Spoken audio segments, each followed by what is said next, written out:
ॐ भूर्भुवः स्वः तत्सवितुर्वरेण्यं भर्गो देवस्य धीमहि धियो यो न प्रचोदयात्। ॐ सहनाववतु सहनो भुनक्तु सह वीर्यं करवावहै तेजस्विनावधीतमस्तु मा विद्विषावहै। ॐ शांति शांति शांति। मातृशक्ति आदरणीय बंधुओं, ध्यान वार्ता 97 में आप सबका हार्दिक स्वागत है। हाल ही में पूरे विश्व स्तर पर 21 जून को छठा अंतर्राष्ट्रीय योग दिवस समारोह का आयोजन हुआ। भारतीय योग संस्थान ने भी इस सुंदर कार्यक्रम का आयोजन भारत के सभी प्रांतों में जिला स्तर पर किया। हमारे कार्यकर्ताओं ने, हमारे अधिकारियों ने, हमारे साधकों ने इस कार्यक्रम में ऑनलाइन बढ़ चढ़ करके हिस्सा लिया और बहुत सी वीडियोस और कार्यक्रम व्हाट्सएप के माध्यम से देखने से पता चला कि भारतीय योग संस्थान के सभी साधक और कार्यकर्ता अधिकारीगण इस कोरोना आपदा के दौरान पूरे हौसले के साथ, पूरे उत्साह के साथ अपनी सेवाएं समाज को दे रहे हैं। हमें पूरा दृढ़ विश्वास है कि आप सभी घर पर रहकर अपनी नियमित साधना करते हुए अपने शारीरिक और मानसिक स्वास्थ्य को प्राप्त कर रहे होंगे।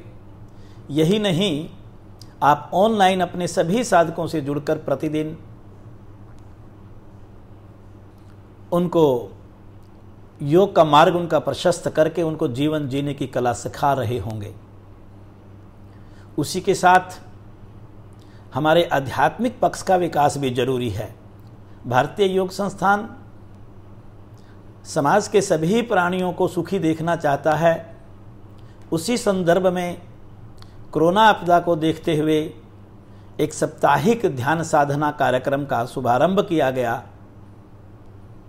जब ये विश्व स्तरीय समस्या आई, हर शनिवार को हम फेसबुक भारतीय योग संस्थान के पेज से रूबरू होते हैं, किसी एक विषय पर चर्चा करते हैं, पुराने विषय को दोहराते हैं जो पिछले शनिवार को चर्चा का विषय रहा है, नए विषय पर चर्चा करते हुए कुछ देर ध्यान का अभ्यास करते हैं ताकि हमारी सकारात्मक सोच बने और हम एक अच्छा जीवन जिएं, संयमित जीवन जिएं, शांति वाला जीवन जिएं, आनंदित जीवन जिएं, इस जीवन को सार्थक कर सकें। और इसके साथ साथ हमारी विषय की जानकारी बढ़ती है, हमारा ज्ञान बढ़ता है, जो कि हम दूसरों को देने लायक होते हैं, हमारी योग्यता बढ़ती है। और भारतीय योग संस्थान संख्या या मात्रा में कम और गुणात्मक पक्ष के ऊपर अधिक जोर देता है। अतः समय समय पर आपके सामने विभिन्न प्रकार के कार्यक्रम लाए जाते हैं। आपने बहुत सी नेशनल वेबिनार भी अटेंड करने का मौका मिला, जिसमें कि योग के विभिन्न पक्षों के ऊपर आपने चर्चा सुनी। वह भी हमारी जानकारी का एक बहुत सुंदर माध्यम बना। पिछले शनिवार को हमने जो चर्चा की थी वो की थी ओम की उपासना। ओम मंत्र क्या है, ओम मंत्र के पाद कितने हैं, उनकी उपासना हम क्यों करते हैं, ओम मंत्र की उपासना करते करते कैसे साधक ईश्वर को प्राप्त कर लेता है। वहीं से आज की वार्ता का शुभारंभ करेंगे और पश्चात आज हम जानेंगे हठ योग क्या है। महर्षि पतंजलि ने समाधिपाद अर्थात योग दर्शन के प्रथम खंड के सूत्र 27 में लिखा है, तस्य वाचकः प्रणवा।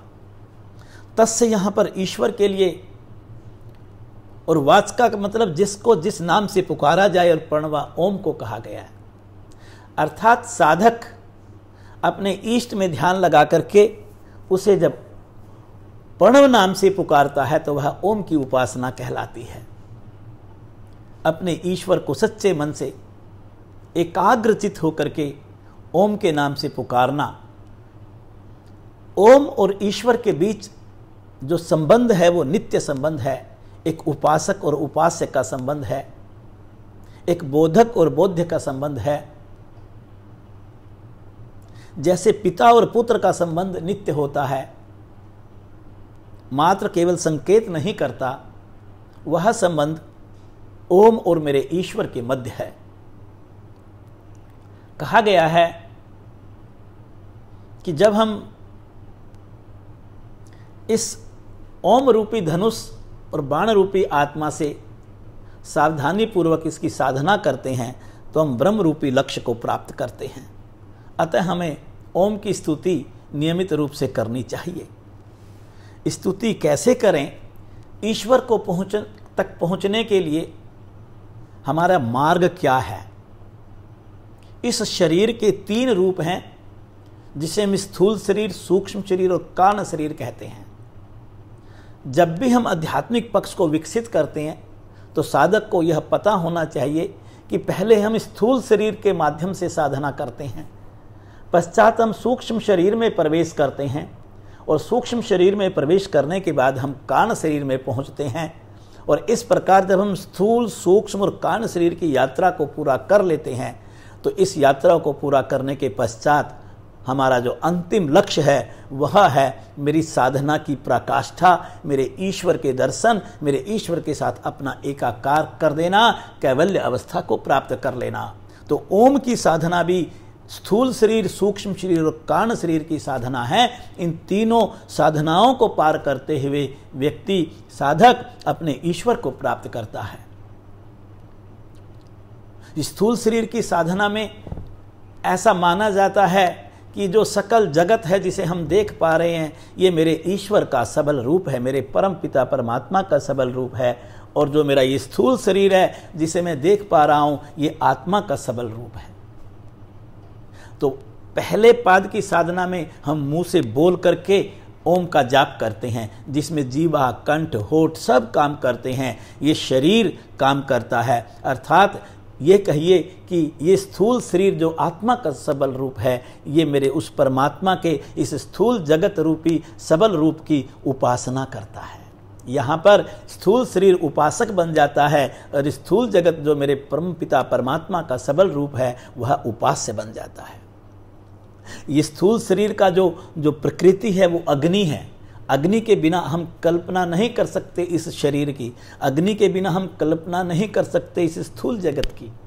भूमि, जल, अग्नि, वायु, ये पंचभूतों का बना हुआ शरीर जब हम साधना के मार्ग पर चलने लगते हैं तो ये बाधक बन जाया करते हैं, लेकिन जब हम ओम के प्रथम पाद की साधना करते हैं तो यही पंचभूत जिन्हें हम बाधक कहते हैं ये साधक बन जाते हैं, हमारे सहायक बन जाते हैं। आइए इसके दूसरे पाद की साधना के बारे में जानेंगे, जिसे उकार के नाम से पुकारा जाता है, अर्थात ओम का मानसिक जाप करना। मानसिक जाप में स्थूल शरीर काम नहीं करता, वहां सूक्ष्म शरीर उपासना करता है मेरे परम पिता परमात्मा के सूक्ष्म रूप की। क्या है मेरे परम पिता परमात्मा का सूक्ष्म रूप? क्या है इस सूक्ष्म शरीर का सूक्ष्म रूप? आइए इसके बारे में जानें। जो मन है ये मेरे शरीर में ये सूक्ष्म शरीर का रूप है,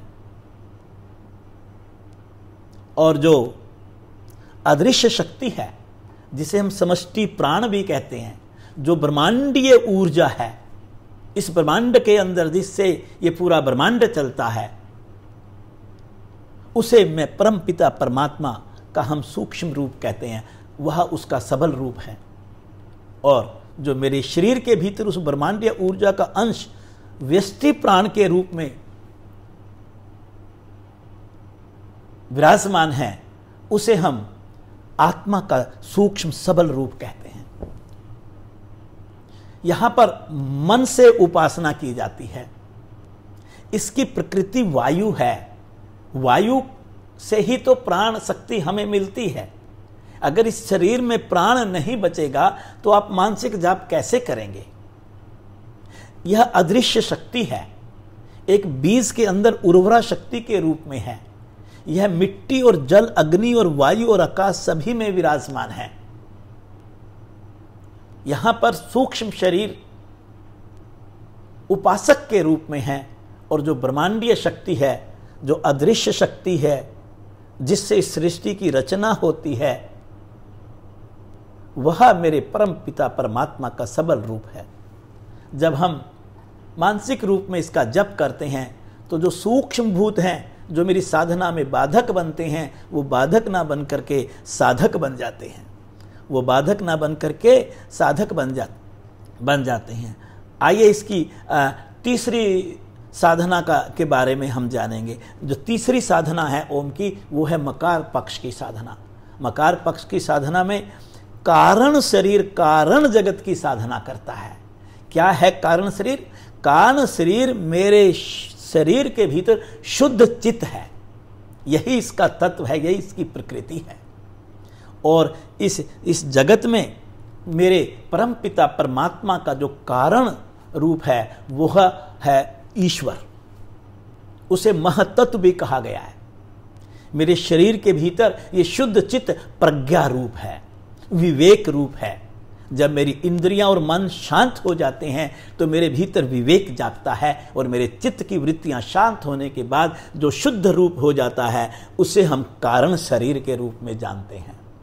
जब मेरा शुद्ध चित्त मेरे ईश्वर का ध्यान करता है, वह मकार पाद की साधना कहलाती है। यहां पर ना शरीर काम करता, ये स्थूल शरीर की बात हो रही है, ना मन काम करता, यहां सूक्ष्म शरीर की बात हो रही है। यहां केवल शुद्ध चित्त ध्याता बन जाता है। वृत्ति, वह विवेक वृत्ति ध्यान बन जाती है, और मेरे परम पिता परमात्मा वो ध्येय बन जाते हैं। अर्थात इस अवस्था में साधक ध्यान की स्थिति में चला जाता है। जब तक चित्त शुद्ध नहीं होगा तब तक जीवन में यह अवस्था आप प्राप्त नहीं कर सकते। तब तक आप इस अवस्था को प्राप्त नहीं कर सकते। और इस अवस्था को प्राप्त करते करते करते करते आप ऐसी परिपक्व अवस्था में पहुंच जाते हैं, एक ऐसी अवस्था में पहुंच जाते हैं जहां चित्त भी अपने अस्तित्व को खो बैठता है। वृत्ति भी, वो जो विवेक वृत्ति है वह भी हट जाती है। अगर कोई शेष बचता है तो वो बचता है ध्येय। वो ध्येय क्या है? वो मेरा ईष्ट है, वो मेरा परम पिता परमात्मा है।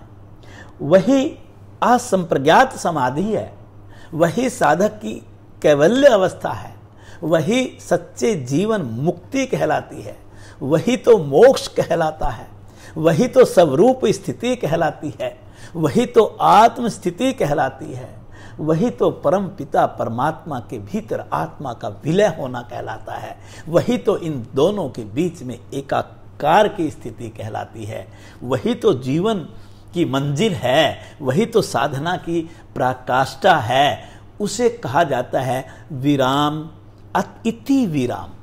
यह ओम की मात्रा रहित अवस्था है, यह चौथे पाद की अवस्था है, यह कैवल्य अवस्था है।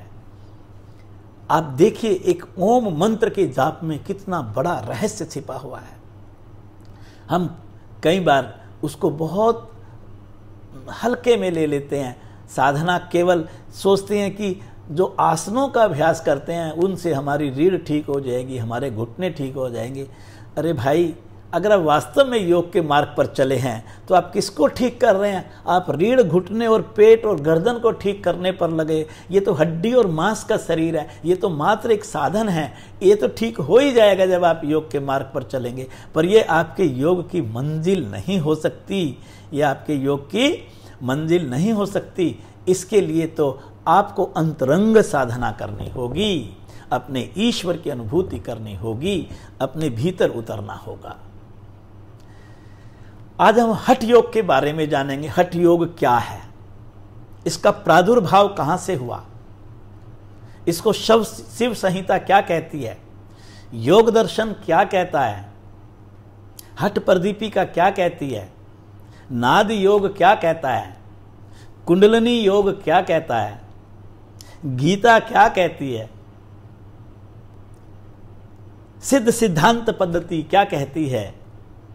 आज इसके बारे में केवल इतना जानेंगे, पर इसको 2 सप्ताह में पूरा करेंगे, आधा आज आधा अगली बार। रुचि बनी रहेगी वार्ता में। हठ योग का जन्म कब हुआ, अगर इसका सीधा हम जवाब देखें, सही मायनों में हठ योग का जो प्रादुर्भाव है वो भगवान शिव के द्वारा हुआ है। आदि वक्ता हठ योग के भगवान शिव हैं। हठ योग के जो संस्थापक हैं वो स्वयं भगवान शिव हैं। ऐसे बहुत सी आपने कथाएं भी सुनी होगी। कहते हैं कि एक बार मां पार्वती ने भगवान शिव के सामने हठ योग की शिक्षा लेने की इच्छा जाहिर की, और भगवान शिव ने हठ योग की शिक्षा देने के लिए उचित स्थान और उचित समय का चयन करने हेतु मां पार्वती के साथ चल पड़े। एक सरोवर के किनारे भगवान शिव ने पहली बार मां पार्वती को हठ योग की शिक्षा दी। कहते हैं कि जब हठ योग का ज्ञान भगवान शिव मां पार्वती को दे रहे थे तो तालाब में एक मत्स्य ने, मीन जिसे हम मछली कहते हैं, उसने सुन लिया, और जब इसकी जानकारी, इसका ज्ञान हुआ भगवान शिव को, तो भगवान शिव ने उस मत्स्य को वरदान दे दिया और वो योगी मत्स्य नाथ बन गए, योगी मीन नाथ बन गए। तो भगवान शिव ने हठ योग को पृथ्वी पर प्रतिष्ठित करने के लिए ये जिम्मेदारी योगी मीननाथ को दे दी, और यहीं से ही एक संप्रदाय का जन्म हुआ। उस संप्रदाय का जन्म है नाथ। नाथ संप्रदाय आपने सुना होगा जरूर, पर इस शब्द का अर्थ भी समझिए। ना का अर्थ होता है शिव, भगवान शिव से लिया गया है, और था का मतलब है शक्ति, और नाथ का मतलब है शक्ति का शिव में विलय हो जाना, मिल जाना, दोनों का एक हो जाना, अर्थात कैवल्य अवस्था। तो नाथ आदिनाथ से बना, और आदिनाथ भगवान शिव हैं, और आदिनाथ ने ही पहले हठ योग की शिक्षा दी। तो नाथ संप्रदाय के संस्थापक कौन हुए? भगवान शिव हुए, आदिनाथ। यहीं से नाथ संप्रदाय का शुभारंभ हुआ। ऐसा माना जाता है। ये शुभारंभ कब हुआ? बहुत सुंदर चर्चा है, इसको ध्यान से सुनेंगे। अध्यात्म पक्ष में आडंबर नहीं होता, लेकिन जो ये दृष्टांत, जो ये कहानी, जो ये शास्त्रों में लिखी हुई बातें, जितनी इनकी जानकारी होती रहती है, हमारा अपने इष्ट के प्रति उतना विश्वास पैदा होता चला जाता है। ये कहीं 7वीं और 8वीं शताब्दी के मध्य की बात है।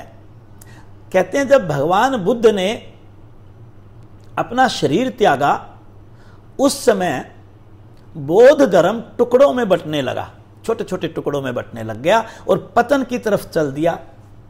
और पतन की तरफ जैसे ये चला, उस समय शैव धर्म शिखर पर आया, और उस समय हठ योग का ज्ञान भगवान शिव ने पार्वती को दिया, और मत्स्येंद्रनाथ को ये जिम्मेदारी दी, मीननाथ को ये जिम्मेदारी दी, मत्स्यनाथ को, योगी मत्स्यनाथ को ये जिम्मेदारी दी कि आप हठ योग को पृथ्वी पर प्रतिष्ठित करो।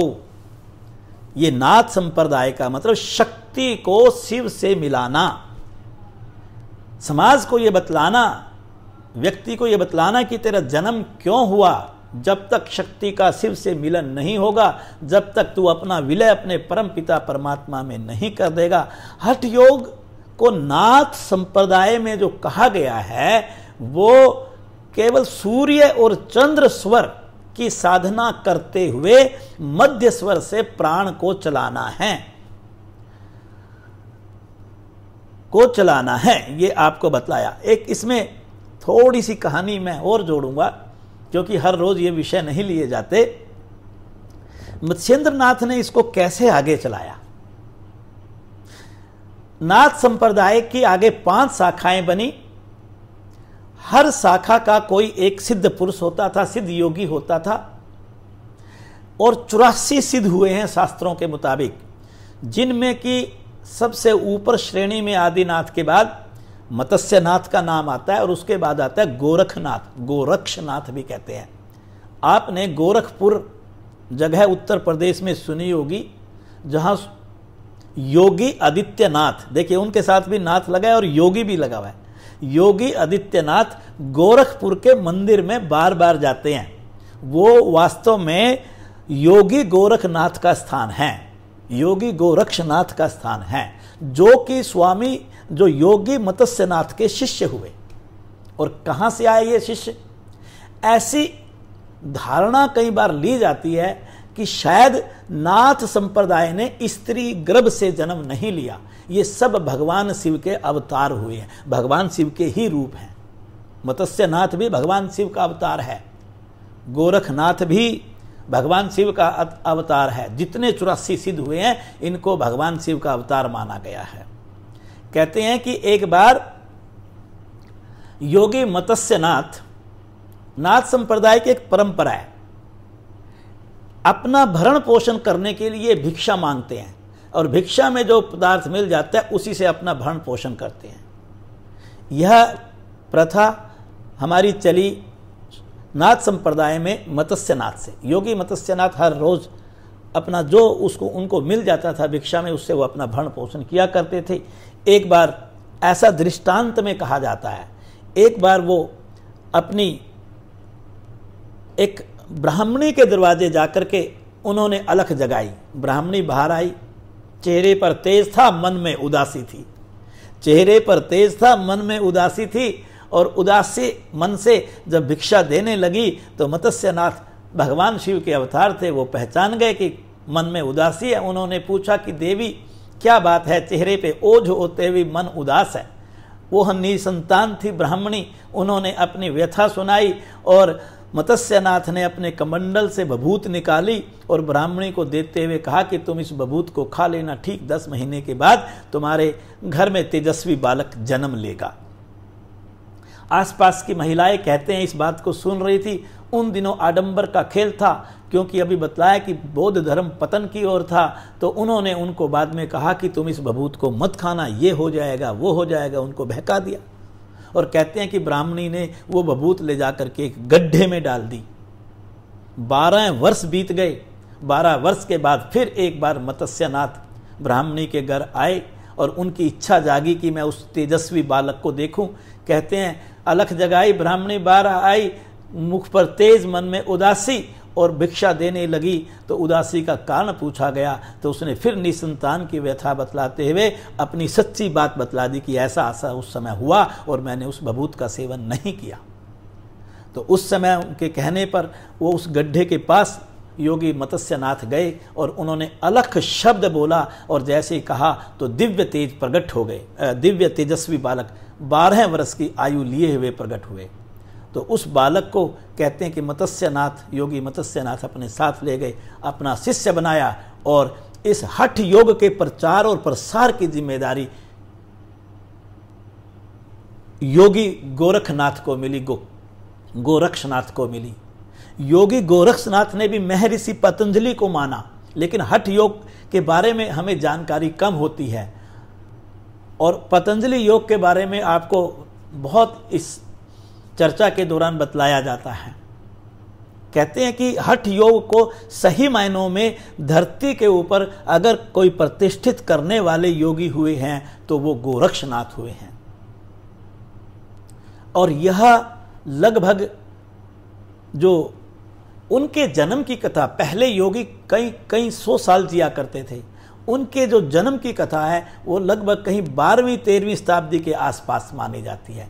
निश्चित नहीं है, कहीं शास्त्रों में मिलता नहीं है, ऐसी मान्यता मानी जाती है।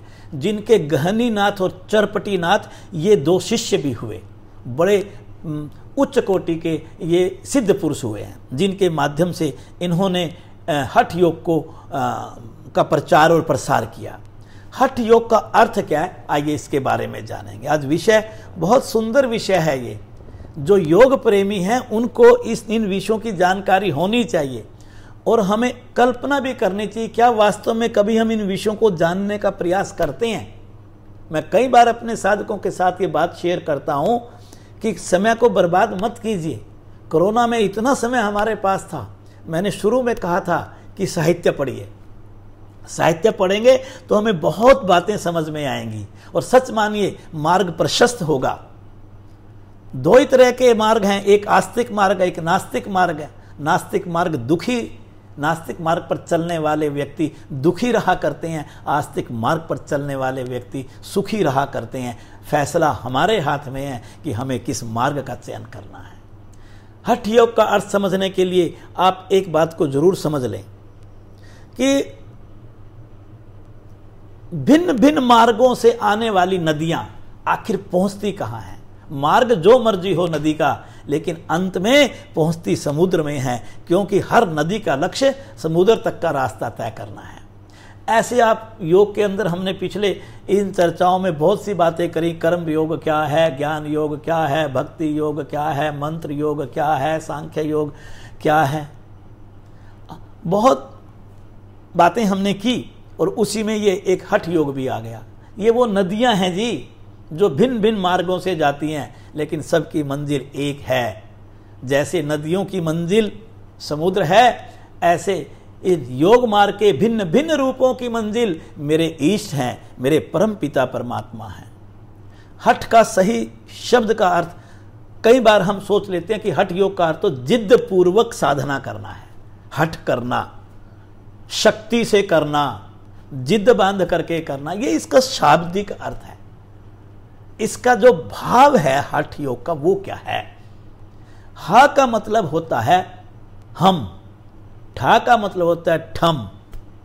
हा कहते हैं हकार को, ठा कहते हैं ठकार को।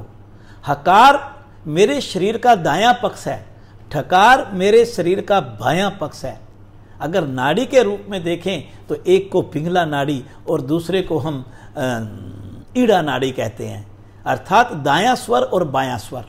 तो हम प्राणायाम के माध्यम से दाएं और बाएं स्वर की साधना करते हैं। दाएं और बाएं स्वर की साधना करते करते करते करते जब दोनों स्वर समान गति से चलने लगते हैं तो हमारे मध्य स्वर के अंदर प्राण प्रवाहित होने लगता है। जब प्राण वहां से प्रवाहित होता है तो कुंडलिनी जागृत होती है और शक्ति का ऊर्ध्वागमन होता है, जिसका मिलन शिव के साथ होता है। उसे हठ योग की साधना कहा जाता है। पर हमें हा और ठा के सारे शब्दों के अर्थ आज बतलाने हैं। जब आप पेन और कॉपी लेकर के बैठते हैं तो उसको नोट भी किया करें, जो भारतीय योग, बाकी सब आम जनता भी इस कार्यक्रम से जुड़ी हुई है। मुझे बहुत खुशी होती है कि जब ये कार्यक्रम शुरू किया तो मैंने उम्मीद नहीं की थी कि 12 से 15 हज़ार साधक हर हफ्ते इसको देखेंगे कार्यक्रम को। भले ही कुछ लोग जो लेट लतीफ़ हैं, लेट उठने वाले हैं, वो बाद में देखते हैं, पर उनसे भी मेरी इस वीडियो के माध्यम से ये प्रार्थना होगी, कृपया आप हफ्ते में एक बार तो हमारा कहना मानिए। सुबह जल्दी उठिए, नहाइए धोइए, आप इसको ध्यान के कार्यक्रम को, अध्यात्म के कार्यक्रम को सच्चे मन से लाइव सुनिए। लाइव सुनने का आनंद ही अलग होता है, एक एक शब्द आपके भीतर उतरेगा उस वक्त। हा को मैंने अभी बतलाया हम और ठा को बतलाया ठम। हकार और ठकार स्वर के दृष्टिकोण से सूर्य स्वर और चंद्र स्वर, और प्राण की दृष्टि से प्राण जो है ये सूर्य का प्रतीक है, अपान जो है वो चंद्रमा का प्रतीक है, और दिशा की दृष्टि से दक्षिण पक्ष और वाम पक्ष, और ऋतु की दृष्टि से इन्हें ग्रीष्म ऋतु, ग्रीष्म और शीत कहा जाता है, और यमुना और नदी के रूप में गंगा और यमुना कहा जाता है, धातु के रूप में पित्त और कफ कहा जाता है। समय के दृष्टिकोण से हम हा को दिन और ठा को रात कहते हैं, और देवता के रूप में ब्रह्मा और जीव कहते हैं, और शक्ति के रूप में आपका जो हा है वो शिव का प्रतीक है और शक्ति ठा का प्रतीक है, माँ पार्वती का प्रतीक है, और पिंगला और नाड़ी आपको बतला दी। इतने अर्थ हैं हठ योग में केवल हा और ठा के। इसकी साधना करते हैं हम। आइए थोड़ा सा 10 मिनट आपको भिन्न भिन्न शास्त्रों में हठ योग के बारे में, आज केवल इतनी चर्चा रहेगी, इसको फिर आगे बढ़ाएंगे। अगले सप्ताह आपको बड़ा आनंद आएगा सुनने में। सिद्ध सिद्धांत संग्रह में कहा गया है, हकार कीर्तित सूर्यष्टकार चंद्रेव उच्यते सूर्य चंद्रमा चंद्रयाम सो योरगात निगद्धते। अर्थात जब हम दाएं स्वर की साधना करते हैं और बाएं स्वर की साधना करते हैं और प्राणायाम के द्वारा हम इस दाएं और बाएं स्वर के बीच में संतुलन बना लेते हैं तो प्राण सुषुम्ना मार्ग से बहने लगता है। सुषुम्ना मार्ग से प्राणायाम के अभ्यास के द्वारा प्राण का प्रवाह कर देना हठ योग कहलाता है। और हठ प्रदीपिका में एक बड़ी सुंदर बात कही है। हठ प्रदीपिका में हठ योग को मोक्ष द्वार की चाबी कहा है। मोक्ष द्वार की चाबी कहते हैं, उद्घाटयेत कपाटम तु तथा कुचंकिया हठात कुंडट लिनिया तथा योगी मोक्ष द्वारम विभेदियेत। अर्थात जिस प्रकार चाबी से ताले को खोलकर किवाड़ खोल लिए जाते हैं, ध्यान से सुनना, जिस प्रकार चाबी से ताले को खोल करके किवाड़ खोल दिए जाते हैं, ऐसी हठ योग रूपी चाबी से कुंडलिनी और मोक्ष द्वार को खोल दिया जाता है। हठ योग कहता है। योग सिखो उपनिषद, उपनिषदों में भी हठ योग का जिक्र आया है। योग सिखो उपनिषद एक उपनिषद का नाम है जिसके अंदर हठ योग का अर्थ सूर्य स्वर और चंद्र स्वर, इन दोनों को एक कर देना हठ योग कहा गया है। और गीता में हठ योग को अभी मैंने आपको बतलाया था, प्राण के रूप में प्राण और अपान। जो प्राण है मेरा, जो ऊर्ध्वागामी प्राण, जो ऊर्ध्वागामी है वह सूर्य स्वर है, और जो अपान प्राण है, जो अधोगामी है, वह चंद्र स्वर है। इन दोनों का एकाकार कर देना, इनको आपस में मिला देना, इनमें ठहराव पैदा कर देना, अर्थात कुंभक की स्थिति बना देना हठ योग है। देखिए प्राणायाम के साथ हठ योग का रिश्ता कितना गहरा है। कहते हैं गीता में 4 अध्याय का 29वां सूत्र है, अपाने जुहति प्राणम प्राणे अपानम तथा परे प्राण अपान गति रुद्ध्वा प्राणायाम प्रायणा। अर्थात इसमें 2 बातें की है, एक पूरक और एक रेचक।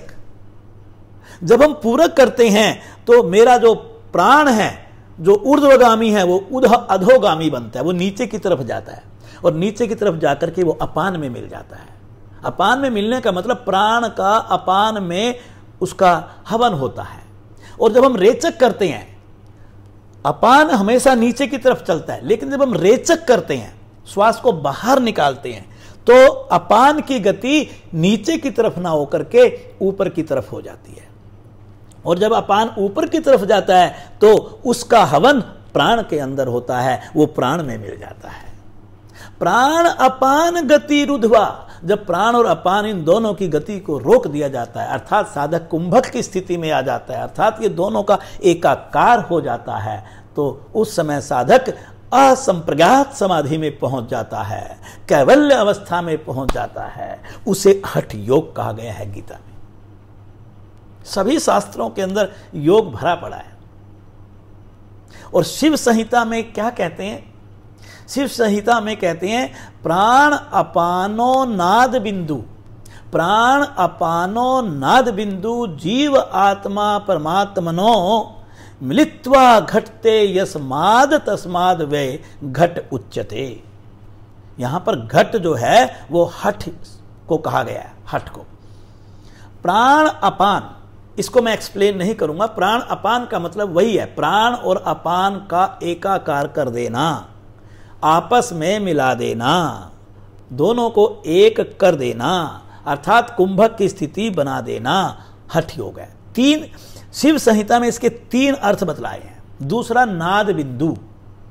नाद किसको कहते हैं? नाद ब्रह्मांडीय ऊर्जा को कहा गया है। नाद किसे कहते हैं? नाद ईश्वरीय ऊर्जा को कहा है।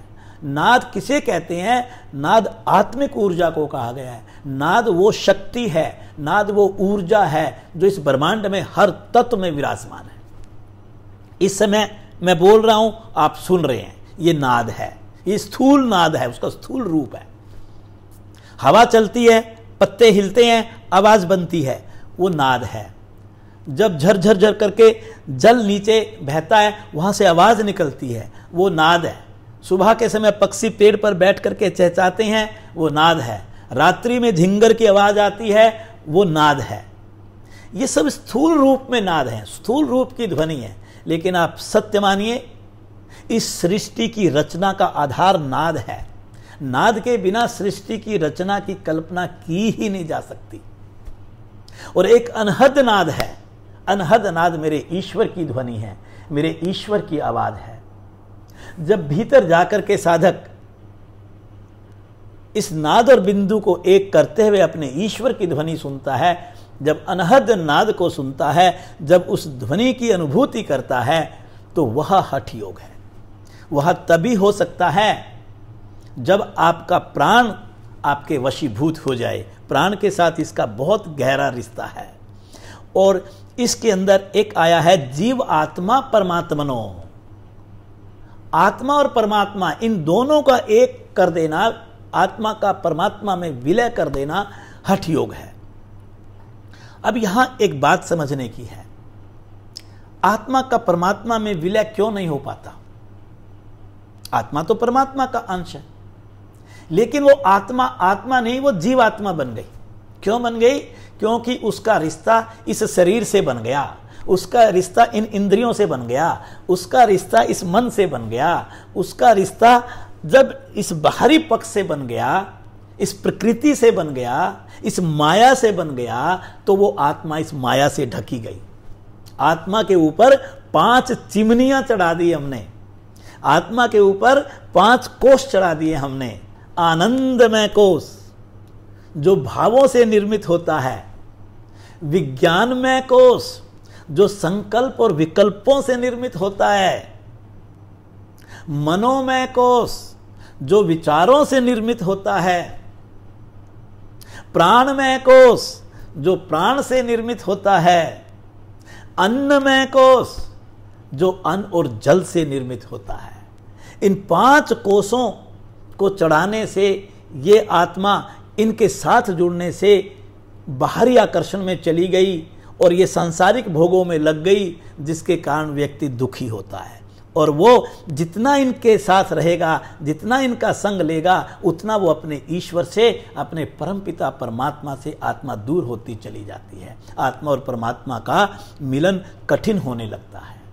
अतः जब साधना के माध्यम से हम इन 5 कोशों की साधना करते हैं, इन चिमनियों की साधना करते हैं, इन परतों का निरोध करते हैं, जब इनको हटाने लगते हैं, तो शेष वहाँ जब शुद्ध आत्मा स्वरूप बसता है और उसके मेरे दर्शन होते हैं, तो सहज रूप में उस वक्त आत्मा और परमात्मा का मेल होता है। उस अवस्था को हठ योग का है। आज हठ योग का अर्थ देखिए कितना गहरा अर्थ है। हम इसको केवल जिद पूर्वक आसनों की बात करते हैं। कुंडलिनी योग के अंदर भी हठ योग की बात कही गई है। कुंडलिनी योग में क्या कहते हैं कि जब हम दाएं और बाएं स्वर की साधना करते हैं, दाएं और बाएं स्वर की साधना करते करते जो प्राणायाम के अभ्यास से प्राण का जो प्रवाह है वह सुषुम्ना मार्ग से ब्रह्म नाड़ी से होने लगता है। और कुंडलिनी अपने 3.5 फेरा डाल करके ब्रह्मा जो आपकी ब्रह्म नाड़ी है उसके अंत में, अगर स्थूल रूप में समझें तो रीढ़ के आखिरी हिस्से में सुप्त अवस्था में विराजमान है। और जब यह प्राणिक शक्ति, यह ब्रह्मांडीय ऊर्जा दाएं और बाएं स्वर की साधना से मध्य स्वर के रूप में ब्रह्म नाड़ी से बहने लगती है, तो उसके आघात से कुंडलिनी जागृत होती है, शक्ति का जागरण होता है, और यह शक्ति 60 चक्रों को बेधते हुए और 7वें चक्र पर जाकर के शिव के साथ अपना विलय कर देती है। इसे शिव और शक्ति का मिलन कहा जाता है। यही तो हठ योग है। कुंडलिनी योग में इसे हठ योग कहा गया है। और योग दर्शन में इसे महर्षि पतंजलि कैसे कहते हैं? महर्षि पतंजलि कहते हैं योग चित्त वृत्ति निरोधा। हठ योग चित्त की वृत्तियों को निरोध करने का बहुत बड़ा मार्ग है। कैसे? जब तक चित्त पर वृत्तियां रहती हैं तब तक चित्त शुद्ध नहीं हो पाता, और जब तक चित्त शुद्ध नहीं हो पाता वो अपने स्वरूप में अवस्थित नहीं हो पाता। तो चित्त को शुद्ध करने के लिए मन को शांत और स्थिर करना जरूरी है। आप ध्यान से सुनना। और मन शांत और स्थिर तब हुआ करता है जब हमारे शरीर में प्राण समरूप में विचरण करते हैं, श्वास गहरे और लंबे होते हैं, श्वास अनुपातिक और लयबद्ध होते हैं, श्वास सूक्ष्म और स्तब्ध होते हैं। क्योंकि जब तक श्वास छोटे होंगे मन चंचल रहेगा, मन चंचल रहेगा, मन अशांत रहेगा। जब मन अशांत रहेगा तो चित्त शुद्ध हो ही नहीं सकता, वो वृत्तियों के से घिरा रहेगा, और ऐसा चित्त कभी अपने स्वरूप में स्थित नहीं हो सकता। एक सूत्र आता है, चले वाते चले चितम, चले वाते चले चितम, निश्चले निश्चलम भवेत। अर्थात जब वात चलायमान होती है, वायु चलायमान होती है, तो मेरा मन भी चलायमान होता है। और जब वात निश्चल अर्थात स्थिर हो जाती है, शांत हो जाती है, तो मेरा मन भी शांत हो जाता है। और जब मन शांत हो जाता है तो चित्त मेरा शुद्ध होता है, और जब चित्त की वृत्तियां निरोध हो जाता है तो वह अपने स्वरूप में अवस्थित हो जाता है। उसे हठ योग कहा गया है। आप देखिए कि हठ योग कितनी गहरी चीज है। हठ योग की साधना एक सामान्य साधना नहीं है। हठ योग की साधना तो अपने ईश्वर की अनुभूति है, उस परम पिता परमात्मा को प्राप्त कर लेना है। शक्ति का शिव के साथ मिलन कर देना है, आत्मा का परमात्मा के साथ विलय कर देना है। इतनी सुंदर अवस्था है ये। आइए आज फिर एक भजन करेंगे और फिर ध्यान का करेंगे। पहले मैं बोलूंगा, मेरे पीछे आप बोलेंगे। आप किसी भी एक आसन में बैठ जाइए, क्योंकि यहीं से हमारे ध्यान की स्थिति बनेगी। अब जिस भी आसन में आप सहजता से बैठ सकते हैं, स्थिर होकर के अब 20 मिनट आप उस आसन में बैठिए।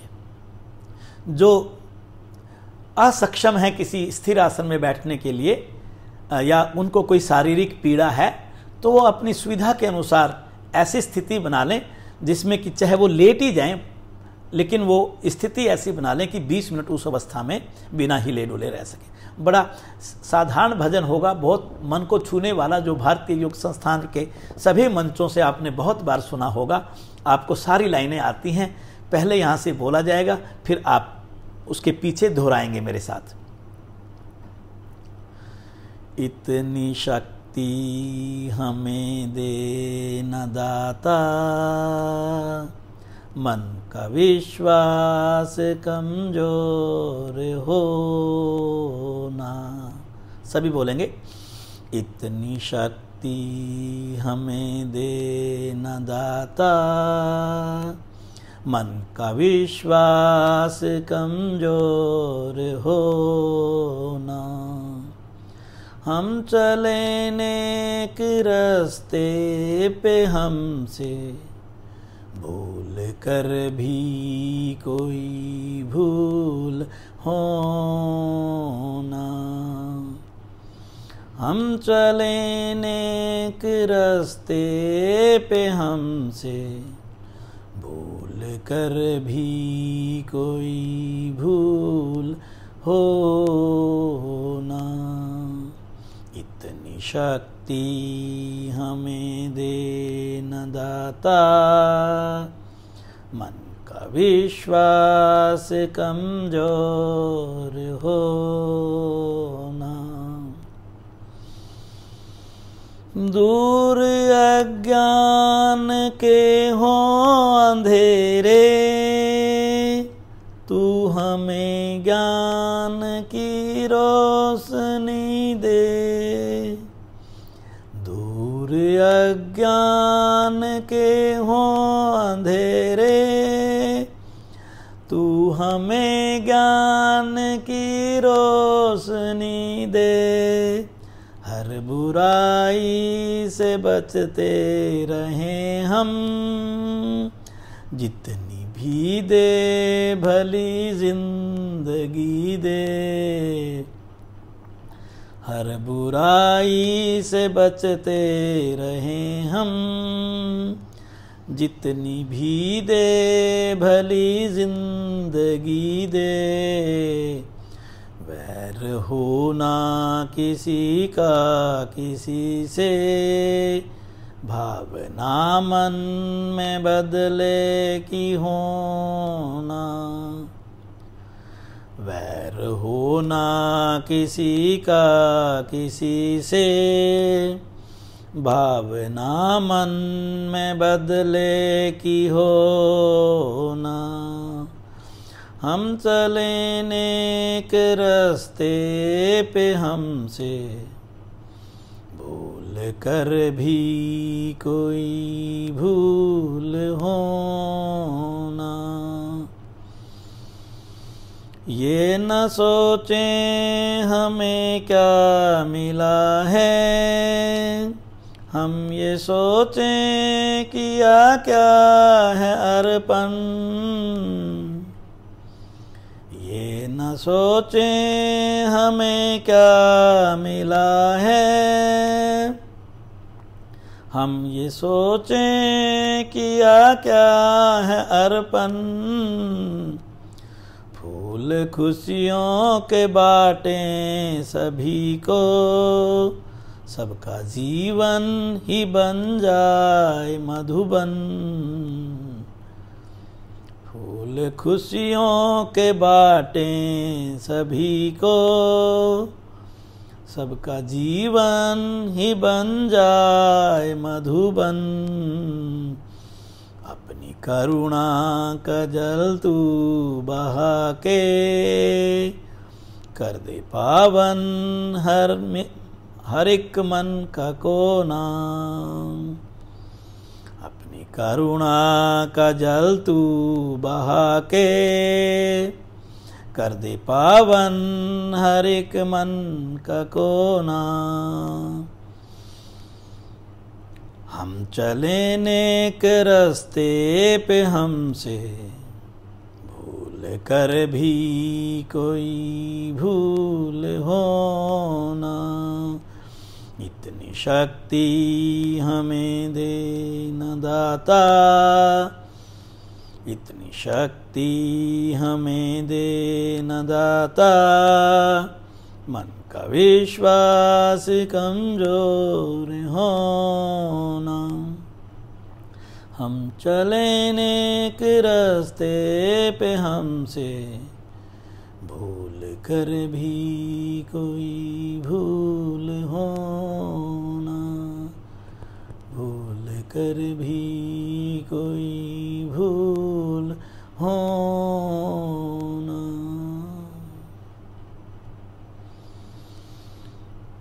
दोनों हाथ ब्रह्मांजलि मुद्रा में, धड़ गर्दन रीढ़ सीधी, आंखें कोमलता से बंद। 3 सप्ताह से हम मंत्र योग के बारे में सुन रहे हैं। मंत्र योग की साधना हमें बंधन मुक्त बनाती है, आत्म साक्षात्कार की अवस्था तक लेकर जाती है। मेरे इष्ट की मुझे अनुभूति करवाती है। मंत्र योग की साधना भव सागर को पार कराने वाली साधना कहलाती है। आइए हम अपने ईश्वर को ओम नाम से पुकारेंगे। 2 बार पहले बोला जाएगा, तीसरी बार से आप उस पुकार का हिस्सा बनेंगे। पुकार में श्रद्धा और समर्पण हो, निष्ठा और अंतरंगता हो। सच्ची भावना से जो अपने ईश्वर को पुकारता है, ईश्वर अपने भक्त को अवश्य दर्शन देते हैं। आज हम सब मिलकर सामूहिक रूप में अपने ईश्वर को सच्चे मन से पुकारेंगे। 2 बार आप इस पुकार को सुनिए, पश्चात आप इस पुकार का हिस्सा बन जाइए।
शांत। मानसिक रूप में ओम के दूसरे पाद की उपासना करें। मन के स्तर पर ओम का जाप करते हुए अपने इष्ट का ध्यान करें।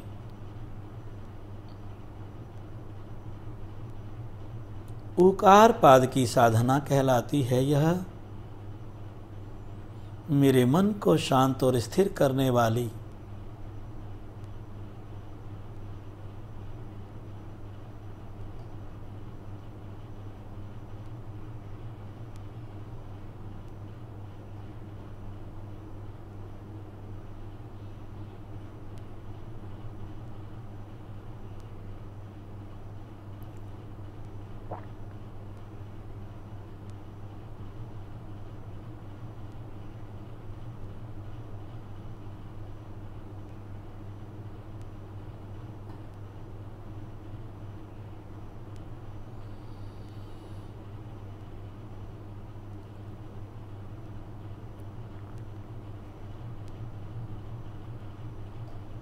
मन में भाव लाएं कि मन शांत हो गया। मन के स्तर पर ओम की उपासना नहीं, स्वतः इष्ट का ध्यान चलता रहे। चित्त ध्यान कर रहा है, चित्त की वृत्ति ध्यान है, मेरे इष्ट ध्येय हैं। ऐसी अवस्था में कुछ देर दिव्य आनंद की अनुभूति लें। कल्पना करें कि अब चित्त का अस्तित्व भी नहीं रहा, शेष मेरे इष्ट हैं, मेरे परम पिता परमात्मा हैं। अपना विलय अपने परम पिता परमात्मा में करें, एकाकार कर दें दोनों का। मैं शरीर नहीं हूं, मैं मन नहीं हूं, मैं बुद्धि नहीं हूं, ना मैं चित्त हूं। शरीर मन बुद्धि चित्त से परे मैं आत्मा हूं, मैं आत्मा हूं, मैं आत्मा हूं, मैं ही परमात्मा हूं, मैं ही परमात्मा हूं, मैं ही परमात्मा हूं। इस सब रूप के दर्शन करें।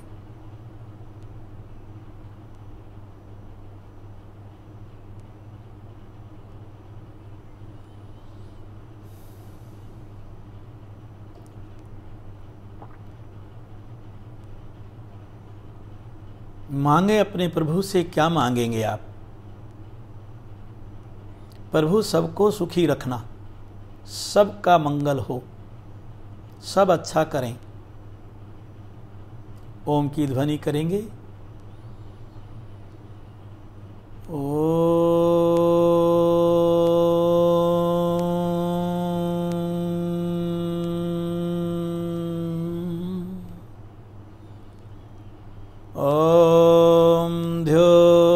शांतिरंतरिक्षगं शांतिः पृथिवी शांतिरापः शांतिरोषधयः शांतिः वनस्पतयः शांतिर्विश्वे देवा शांतिर्ब्रह्म शांति सर्वगं शांति शांतिरेव शांति श्यामा शांतिरेधि। ओम शांति शांति शांति। ओम पूर्णमद पूर्णमिदं पूर्णात् पूर्णमुदच्यते पूर्णस्य पूर्णमादाय पूर्णमेवावशिष्यते। ओम शांति शांति शांति।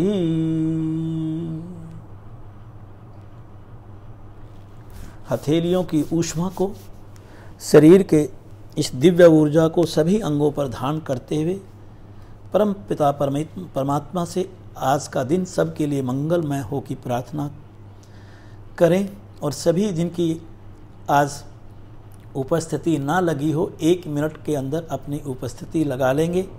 भारतीय योग संस्थान के इस पेज को जिसने लाइक नहीं किया वो ज़रूर लाइक करें, ताकि भारतीय योग संस्थान इस आपदा के दौरान समाज के कोने कोने तक पहुंच करके अपनी ऑनलाइन ये सेवाएं देते हुए लोगों की सकारात्मक सोच बनाए और उनको अच्छा जीवन जीने की ओर लेकर के चलने में कामयाब हो। YouTube चैनल से भारतीय योग संस्थान योग की शिक्षा लगातार दे रहा है। प्रतिदिन प्रयास रहता है हमारा कि हम आपको हर रोज़ एक वीडियो ज़रूर पहुंचाएं। और आप YouTube चैनल को सब्सक्राइब स्वयं करें, और जिन्होंने अभी तक नहीं किया अन्य को भी आप प्रेरित करें कि आप इस YouTube चैनल को अवश्य केवल प्रेरित ही ना, केवल उसको सब्सक्राइब ही ना करें, उसकी वीडियोस को देखें, समझें और दूसरों को भी प्रेरणा हेतु शेयर करें। भारतीय योग संस्थान अगर ये आपदा लंबे समय तक पीछा नहीं छोड़ती विश्व का, तो हम दृढ़ संकल्प हैं कि हम कभी पीछे नहीं हटेंगे और अपने साधकों को, अपने कार्यकर्ताओं को, अपने अधिकारियों को योग की अच्छी से अच्छी सेवाएं अपना हम ऑनलाइन फेसबुक के माध्यम से या वेबिनार के माध्यम से पहुंचाते रहेंगे। आपका इसी के साथ बहुत बहुत धन्यवाद।